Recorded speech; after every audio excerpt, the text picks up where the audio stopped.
सालों पहले एक नगर में एक बुद्धिमान राजा राज्य करता था। उसकी बुद्धि और होशियारी की चर्चा दूर दूर तक थी। राजा कभी भी बिना सोचे समझे कुछ नहीं करता और न ही किसी आरोपी की बात सुने बिना उसे सजा सुनाता था। उसकी बुद्धिमत्ता के चर्चे सुनकर आसपास के राजा, रानियां और राजकुमारी आदि उससे जलते थे। इसी जलन के चलते सभी उस राजा की बुद्धिमत्ता की परीक्षा लेने के लिए नए नए तरीके अपनाते थे। हर बार राजा दूसरे राज्य के शासकों द्वारा ली गई परीक्षा में खरा उतरकर खुद को होशियार और योग्य राजा साबित करता था। एक दिन राजा की परीक्षा लेने के लिए एक राजकुमारी आई।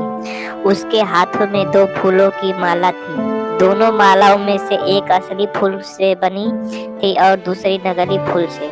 उन दोनों मालाओं को देखकर उनका ये भेद बिल्कुल पता नहीं चल पाता था। इसी वजह से राजकुमारी ने राजा के सामने दोनों मालाएं रखकर पूछा, हे राजन, अगर आप बुद्धिमान हैं तो बताइए कि इसमें से कौन सी माला असली है। राज दरबार में बैठे सभी दरबारी माला को देखकर हैरान थे, क्योंकि किसी को समझ नहीं आ रहा था कि असली फूलों की माला कौन सी है। सभी इस सोच में थे कि राजा कैसे बता पाएंगे कि असली फूलों की माला कौन सी है। राजा भी माला को देखकर परेशान होने लगे। उसी वक्त उनके दिमाग में कुछ तरकीब आई। उन्होंने तुरंत अपने एक सेवक को कहा, बगीचे की खिड़कियों को खोल दो। सेवक ने बगीचे की खिड़कियों को जैसे ही खोला तो राजा ने देखा कि फूलों में बैठी मधुमक्खियां खिड़कियों से राज दरबार में आ रही है।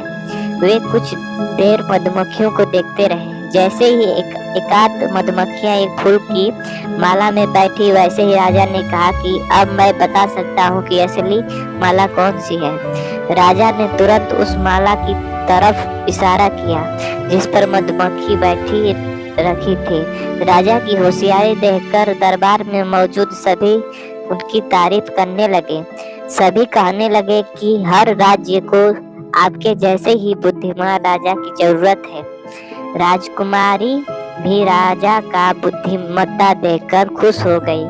उसने भी बुद्धिमान राजा की तारीफ में कुछ शब्द कहे और वहां से अपने राज्य की ओर निकल पड़ी। कहानी से सीख, अगर व्यक्ति अपनी बुद्धि का इस्तेमाल करे तो वो हर प्रश्न का सही जवाब तलाश सकता है और हर मुश्किल प्रश्न का हल भी निकाला जा सकता है। Thank you watching my video. अगर आपको वीडियो पसंद आई हो तो सब्सक्राइब, लाइक जरूर करें। धन्यवाद।